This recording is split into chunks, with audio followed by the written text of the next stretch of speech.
Hi, and welcome. You're listening to the X22 Report. My name is Dave, and this is episode 1332B, and today's date is July 14th, 2017, and the title of the episode is The Takedown of the Elite is About to Begin.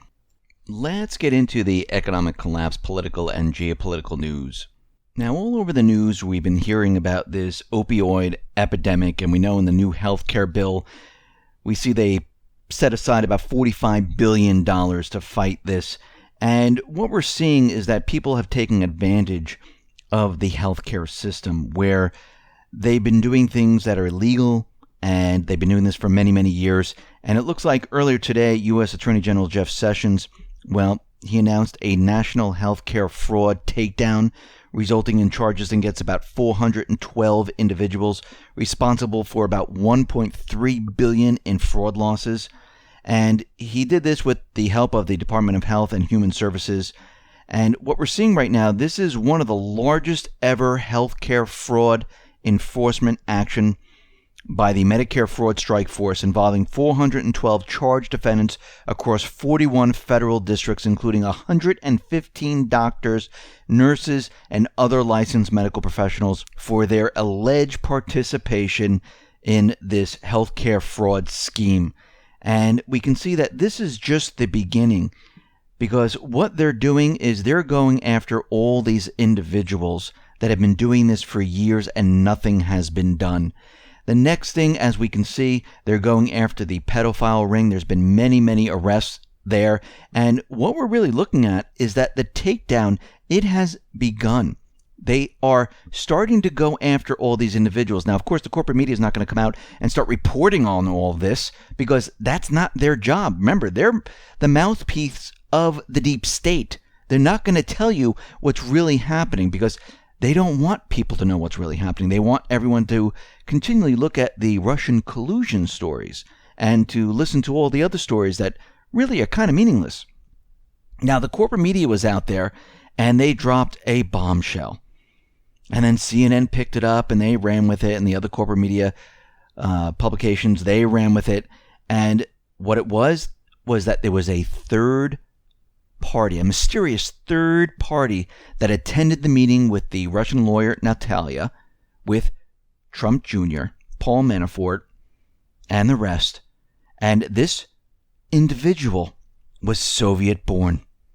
He was a counterintelligence officer, and he was in the meeting. This just shows you this is Russian collusion. Well, the one part they forgot to tell you is that this person, first of all, has dual citizenship. Second of all, he's an American lobbyist. And we need to understand and really analyze why this individual was there. So the Russian lawyer who met with Trump team after a promise of compromising material on Hillary Clinton was accompanied by a Russian-American lobbyist who was a former Soviet counterintelligence officer who is suspected by some of having ties with Russian intelligence. So let's think about this for a minute. She brought a lobbyist to a meeting in which her intent was to lobby for the overturn of the Magnitsky Act, because she came to the meeting with no information that she talked about. This Russian intelligence officer supplied absolutely nothing. Doesn't it make more sense that this individual, who is a lobbyist, was there to help with overturning the Magnitsky Act? That makes more sense than what the corporate media is talking about. Let's move a little bit further into this. This individual, and I'm going to try to pronounce his name, Renat Akhmetshin, he was part of a lobbying team put together by the Russian lawyer Natalia to overturn the Magnitsky Act, and was actually the person who organized the showing of that anti-Magnitsky Act film at the museum. Now, the man was friend of Emin Agalarov and maybe a friend of Natalia. So right now, it looks like he was along for the ride because he was going to lobby for this. And right now, both of them produced no information on Hillary Clinton. So this makes no sense whatsoever. Now let's take this another step. We've learned now that former Trump campaign manager Paul Manafort, his phone was tapped by former Attorney General Loretta Lynch during the now infamous meeting with the Russian lawyer Natalia, who was let into the United States under extraordinary circumstances by the Obama's Department of Justice, headed by Loretta Lynch. The meeting included Trump Jr., Manafort, Kushner, the Russian lawyer Natalia, Fusion GPS associate Renat, and the meeting was arranged by another Fusion GPS associate, Rob Goldstone, in what is looking more and more like a deep state setup to justify the FISA wiretapping warrants. And remember, the Russian attorney Natalia, she is anti-Trump, so this whole thing still makes no sense whatsoever. Now, Fusion GPS, the firm behind the discredited 35-page dossier, was co-founded by Glenn Simpson, who abruptly canceled his testimony before the Senate Judiciary Committee next week in light of recent events linking the Democrat opposition research firm to a second attempt to take down the Trumps. So Paul Manafort's phone was being tapped during the meeting. It means Loretta Lynch, her surveillance of Manafort, who is an American, was done without a FISA warrant, as the first FISA request by the Obama administration came in July, the same month as the meeting in Trump Tower. This also calls into question the June 27th, 2016 tarmac meeting between Lynch and Bill Clinton, which would have come after the meeting at Trump Tower. Was Lynch reporting the results of the alleged surveillance to Clinton? Let's look at the FISA timeline here for a sec. In June 2016, the FISA request came in. The Obama administration files a request with the Foreign Intelligence Surveillance Court to monitor communications involving Donald Trump and several advisors. The request was denied. Not really surprised. July. Well, WikiLeaks releases emails from the Democratic National Committee that shows an effort to prevent Senator Bernie Sanders from winning the presidential nomination. In a press conference, Trump refers to Hillary Clinton's own missing emails, joking, maybe, Russia, if you're listening, I hope you're able to find the 30,000 emails that are missing. This is what Trump said as a joke. That remark becomes the basis for the accusations by Clinton and the media that Trump invited further hacking. October, Podesta emails. In October, WikiLeaks releases the emails of Clinton chair John Podesta rolling out batches every day until the election, creating new mini-scandals. The Clinton campaign blames Trump and the Russians, which we know it was done locally and most likely done by Seth Rich, who was then killed. October, the FISA request. The Obama administration submits a new, narrow request to the FISA court, now focused on computer server in Trump Tower suspected to links to Russian banks. No evidence found, but the wiretaps continue, and they continue because of national security reasons. The Obama administration is now monitoring an opposing presidential campaign using the high-tech surveillance powers of the Federal Intelligence Services. Now, when you look at all this, this is completely illegal. He broke who knows how many laws, but look how many players it took to pull this off, to make this setup complete. And now you're starting to see the full picture of what they have done. They were trying to trap the Trumps into this. And if you look deep into this, there was never any information whatsoever. So when you really look at this, this is really turning out to be a setup to spy on them and to use this later. And now we know how they knew what the email said because they were spying on them illegally. And they've never turned over the emails. They only phoned it in to the New York Times and the rest of the corporate media. If you notice, Comey really never turned over the memo to the New York Times. It was read over the phone. They're very, very careful, but does that mean they're off the hook? No. They just don't want people holding it up. But as you can see, that this whole thing is going to crash around them. Yes, the corporate media is making it seem like it's worse for the Trumps, but they're gaining evidence now. And they're going to use this because they're going to make all the connections.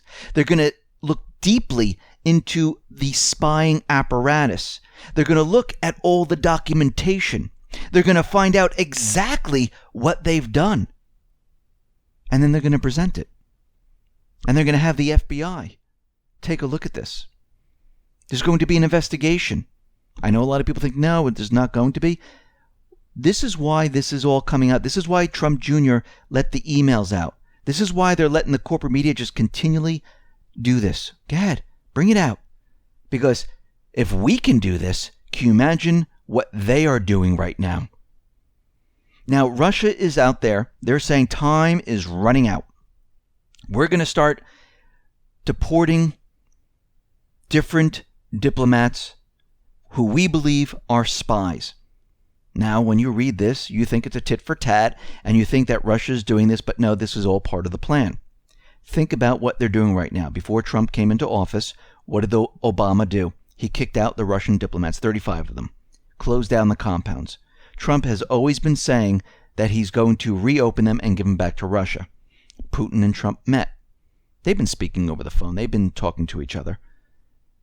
And this is the plan to rout out the deep state in Russia, because doing it this way, it seems that Russia is doing a tit for tat. While you got rid of our diplomats, we're going to be getting rid of yours.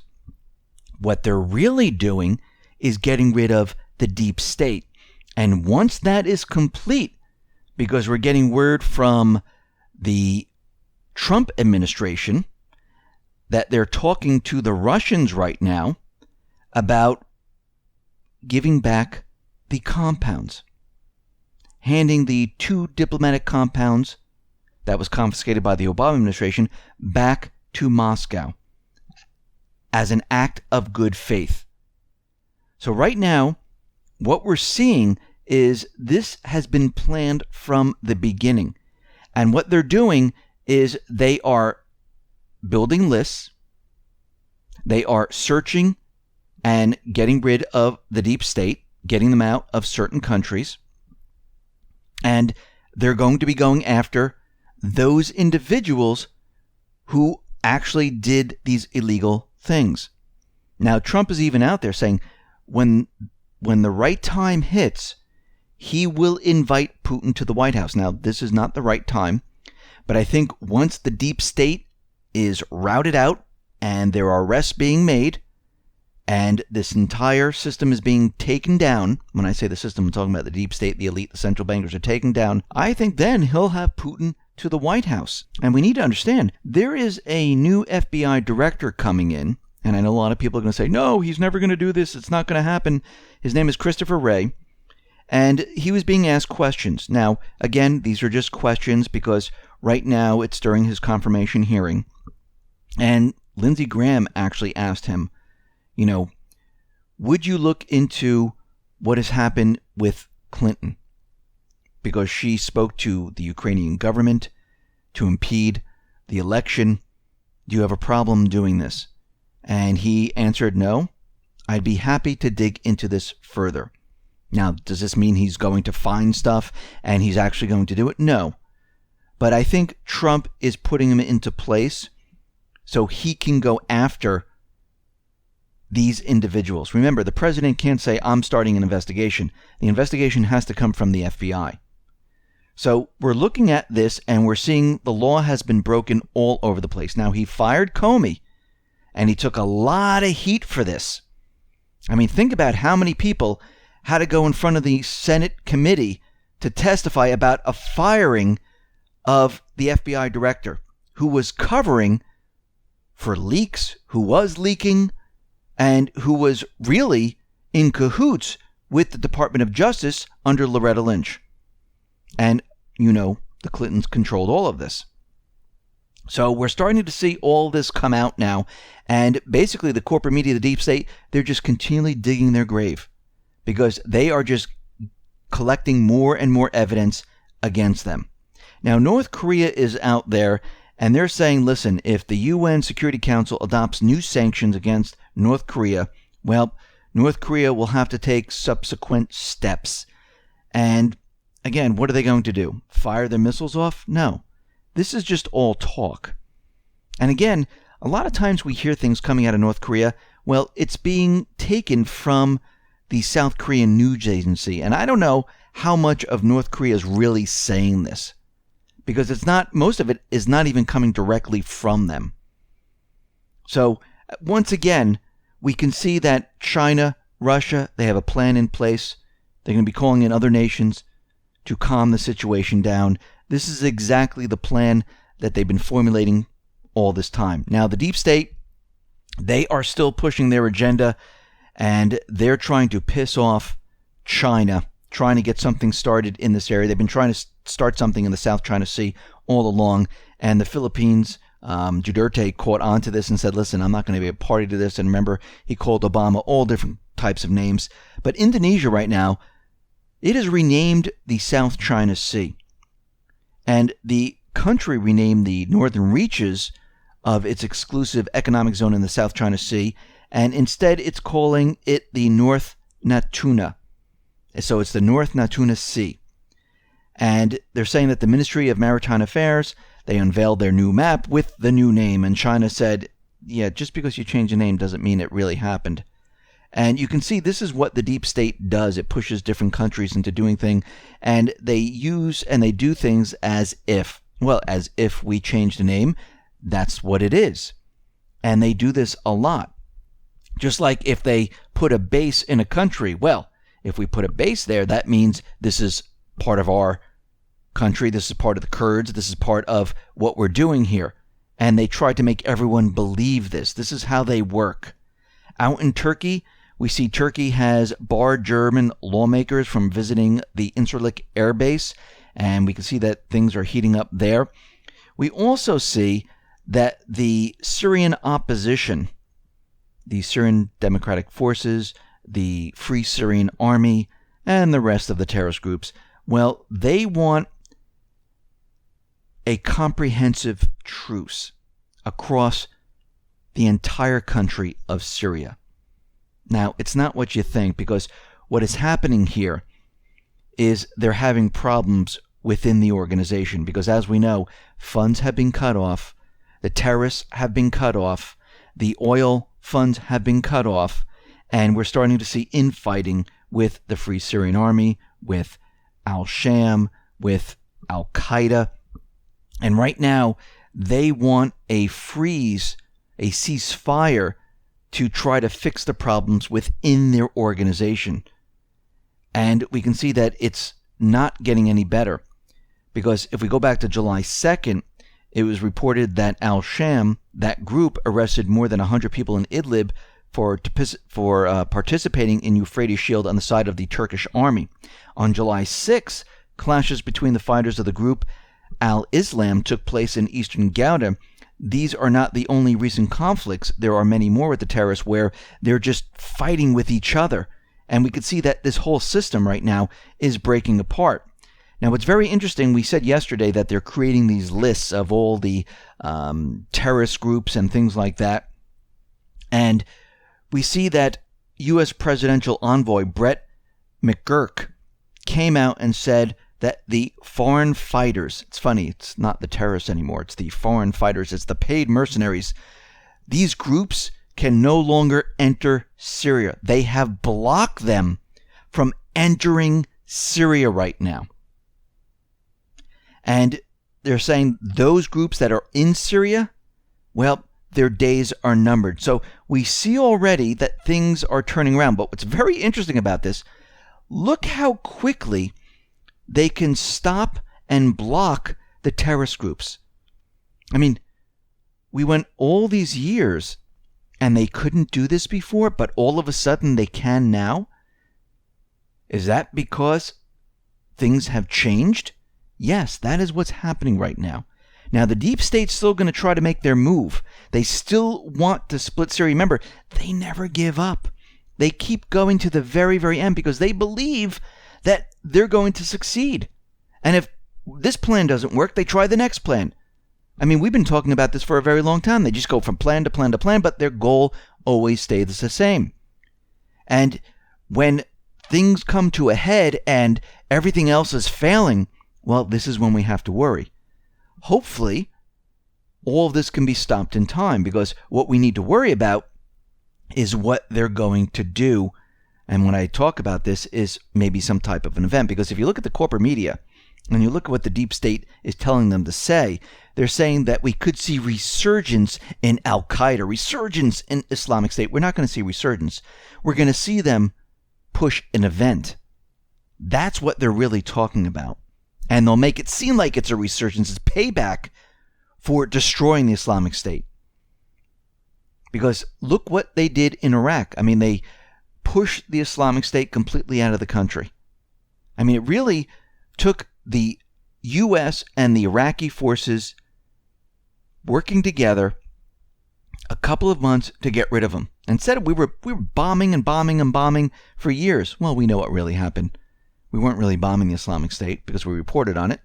We were bombing everything else for them to expand. We were supplying them with ammunition, with military assets, with Toyota trucks. You name it, they were getting it. And they were funding everything through these oil convoys. They were funding everything through the covert dark pool of money. All this is coming to an end. All of this is being cut off right now. And we can see that everything is closing in around them. And before you know it, you're going to see arrests being made all over the place. You're going to see cases being brought up showing that this was completely illegal. And we're getting closer and closer to the takedown of the elite. Listen, everyone, thanks a lot for listening. Be well, be safe, and especially be prepared. Thanks a lot.